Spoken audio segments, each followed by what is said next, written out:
Hi friends, welcome to my channel. ఎలా ఉన్నారు అందరూ? నేనైతే చాలా బాగున్నాను. మీరు కూడా బాగుండాలని మనస్ఫూర్తిగా కోరుకుంటున్నాను.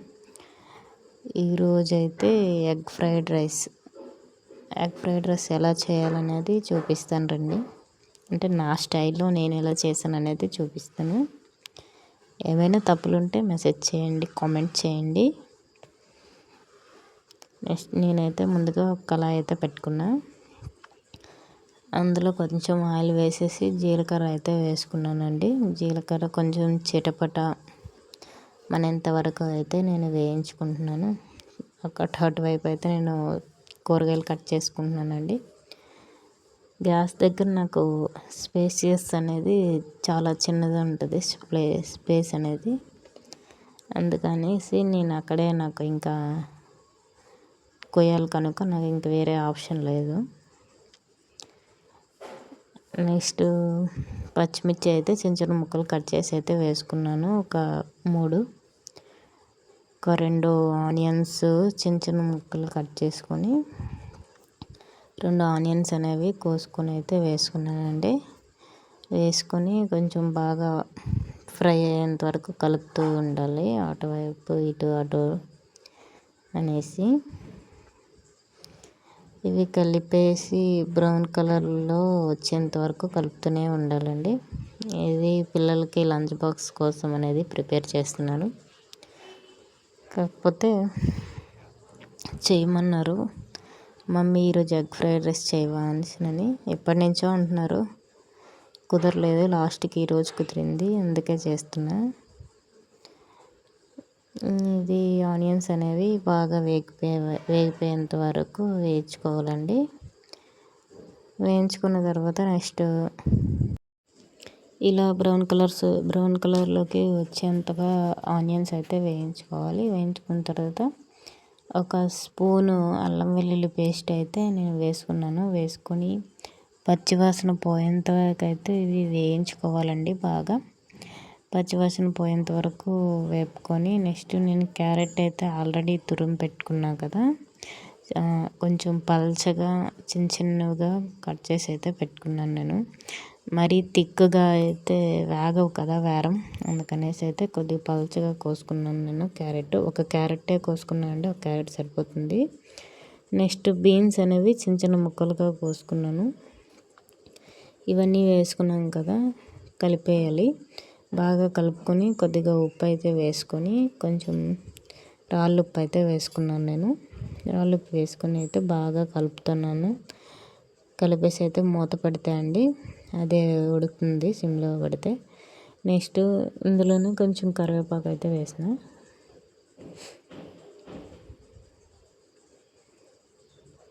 కొద్దిగా కరివేపాకు అయితే వేసుకుని బాగా కలుపుకున్నాక చూడండి, ఇలా అయితే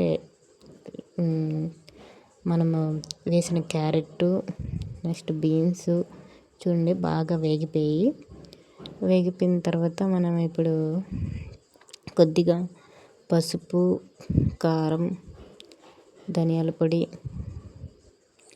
నెక్స్ట్ కొంచెం గరం మసాలా అయితే నేను యాడ్ చేసుకుంటున్నాను. యాడ్ చేసుకొని బాగా కలుపుకోవాలండి. ఒక స్పూన్ కారం అయితే వేసాను, ఒక స్పూన్ ధనియాల పొడి వేసాను, 1/2 టీ స్పూన్ పసుపు అయితే వేసాను, మళ్ళీ 1/2 టీ స్పూన్ గరం మసాలా అండి వేసేసి అయితే బాగా కలుపుకోవాలి. ఇది బాగా ఫ్రై అవ్వాలి కనుక, లేదు అంటే పచ్చిగా ఉంటాయి కసకసమనంటూ, అందుకనేసి కొద్దిగా ఫ్రై అవ్వనివ్వాలి ఇవి. నెక్స్ట్ ఈ లోపు అయితే వేరే కళాయి అయితే పెట్టుకొని అందులో కొంచెం ఆయిల్ వేసుకొని ఒక 4 ఎగ్స్ అయితే కొట్టుకొని అయితే వేసుకుంటున్నానండి. 4 ఎగ్స్ వేసుకొని ఇందులో కూడా నేను పసుపు, కారం, కొంచెం ధనియాల పొడి, కొద్దిగా గరం మసాలా అన్నీ కొంచెంగా సాల్ట్ కూడా వేసుకుంటున్నాను. ఎందుకంటే మళ్ళీ ఈ ఎగ్ ఫ్రైకి కూడా కొంచెం పట్టాలి కదా, అందుకనేసి. ఇందులో నేను ఏమైతే ఇంకా సాసులు ఏమీ అసలు యూజ్ చేయట్లేదు. ఓన్లీ మన ఇంట్లో ఏమేమైతే ఇంగ్రీడియంట్స్ ఉంటాయో, ఏమేమి దొరుకుతాయో వాటితోనే ప్రిపేర్ చేస్తున్నాను నేను, అంతే తప్పించి ఇంకా నేను వేరేగా సాస్ కానీ చిల్లీ సాస్ కానీ సోయా సాస్ కానీ ఇలాంటివి ఏవి నేనైతే యూజ్ చేయట్లేదండి. అందుకనేసి హోమ్ మేడ్ ఇంట్లో ఎలా అయితే ప్రిపేర్ చేసుకోవచ్చు ఏమేమి ఉంటాయో వాటితోనైతే చేస్తున్నాను. మోస్ట్లీ పిల్లలకైతే బయట ఫుడ్ అయితే అలో చేయము. వాళ్ళు కూడా అడగరండి మా పిల్లలు. మేము అది తినాలి ఇది తినాలి అంటే హోటల్స్కి వెళ్ళాలని కానీ బయటన ఏవైనా దొరికితే అవి తినాలని కానీ ఏమీ అనేది ఉండదు. ఎప్పటికో ఒకసారి మేము తీసుకొస్తే తప్ప వాళ్ళు పాపం వాళ్ళ నోటితో అడుగుతాము తింటాము అని అనేసి నేనైతే ఉండదు. మా నాన్న వాళ్ళు గట్టా వచ్చేటప్పుడు మాత్రం కావాలంటారు. ఏదైనా బయటకు వెళ్ళి తినాలి అనేసి నేను మాత్రం అయితే అంటారండి. ఇదండి నేనైతే వేసుకున్నాను కదా. ఇలా అయితే ఎగ్ వచ్చేంత వరకు ఎగ్ అనేది మనం ఉక్కిరి ఎలా అయితే చేసుకుంటామో మొత్తం ఇలా అయిపోయినంత వరకు చిన్న చిన్నగా అండి పెద్దవిగా తయారయ్యాయి కదా వాటిని చిన్న చిన్నగా కట్ చేస్తున్నాను నేను. ఈ చిన్న చిన్నగా వచ్చేంత వరకు అయితే నేను వేయించేసుకుంటున్నాను. ఇదైతే ఎగ్ అయితే అయిపోయిందండి ఒకవైపు. నెక్స్ట్ ఫ్రై కూడా అయిపోయింది చూసారా. మనము క్యారెట్ను బీన్స్ అయితే బాగా ఉడికిపోయినాయి. ఇందులోకే నేను ఏమంటే మనం ఏదైతే ఎగ్ అయితే వేరే కళాయిలో అయితే మనం ఫ్రై చేసుకున్నామో దాన్ని ఇందులో వేసేసి అయితే బాగా మిక్స్ చేస్తున్నానండి. మసాలా అంతా ఎగ్కి అందులో అయితే వేసాను కానీ ఇందులో కూడా పట్టాలి కదా ఎగ్స్ అన్నిటికీ మసాలా ఎగ్కి గడ్డ. అందుకనేసి వేసేసి కొద్దిసేపు బాగా ఫ్రై అయితే అవనిస్తున్నాను. కొద్దిసేపు ఒక 5 మినిట్స్ అయితే మాత్రం ఉడికించుకోవాలి దీంట్లోనే వేసేసి.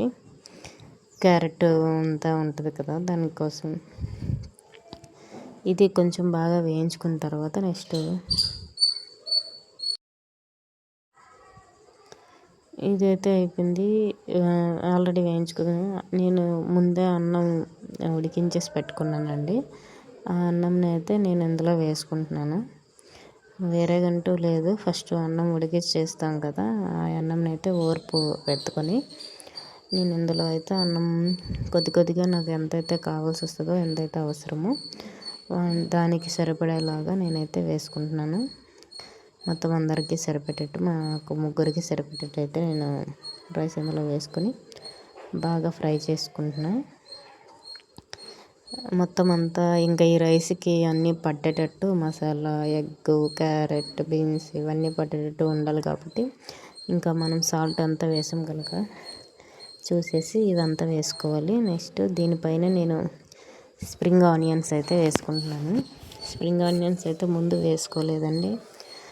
పైనే వేసుకుంటున్నాను. స్ప్రింగ్ ఆనియన్స్ చిన్న చిన్నగా కట్ చేసుకొని మొత్తం అంతా ఇప్పుడు కలుపుకొని బాగా కలుపుతూ ఉంటే మొత్తం అంతా ఆ వేడికే ఇది ఉడికిపోతాయి.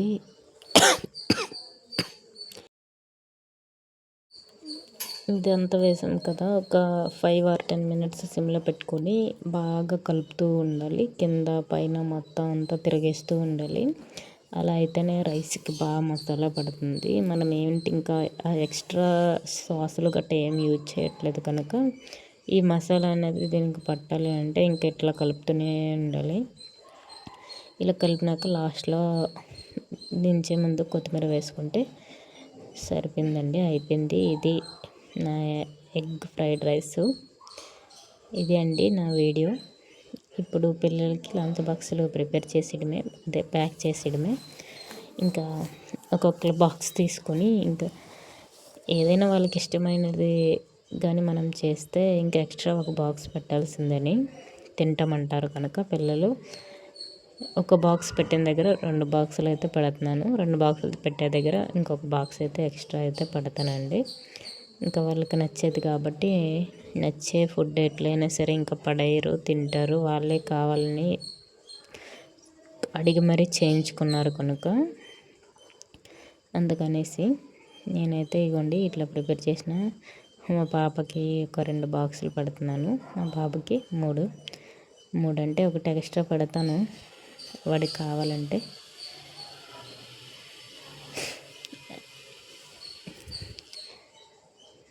ఇలా అయితే బాక్స్ అయితే ప్రిపేర్ చేసేస్తున్నాను నేను. అదే లంచ్ బాక్స్ అయితే ప్యాక్ చేసేస్తున్నాను. ప్యాక్ చేసి అయితే ఒక పక్కన పెట్టుకుంటున్నానండి. ఇంకా వాళ్ళకి స్కూల్కి టైం అయిపోతుంది. ఇంకా లంచ్ బాక్స్ అనే కాదు, స్నాక్స్ బాక్స్ ఒకటి ప్యాక్ చేయాలి. నెక్స్ట్ వాటర్ ఇదంతా ప్యాక్ చేయాలి కనుక నాదైతే ఇది అండి వీడియో. నా వీడియో కనుక మీకు నచ్చినట్లయితే లైక్ చేయండి, షేర్ చేయండి, కామెంట్ చేయండి, సబ్స్క్రైబ్ చేయడం మాత్రం మర్చిపోవద్దు friends. Please support me, please support for me. నన్ను సపోర్ట్ చేయాలని కోరుకుంటున్నాను. Thanks for keep watching. Thank you so much friends. మరెన్నో వీడియోస్ కోసం నా ఛానల్ని ఫాలో అవుతారని అనుకుంటున్నాను. అలాగే నా ఛానల్లో ఏమైనా తప్పున్నా సరే నేను సరిదిద్దుకోవడానికి నేను ట్రై చేస్తూ ఉంటాను. మీరు అనేది సపోర్ట్ చేస్తే ఏదైనా తప్పు ఉంటే కామెంట్ చేయండి. ఇదే అండి నా వీడియో కనుక మీకైతే తప్పకుండా నచ్చుతుందని అనుకుంటున్నాను. Thank you so much. Bye bye.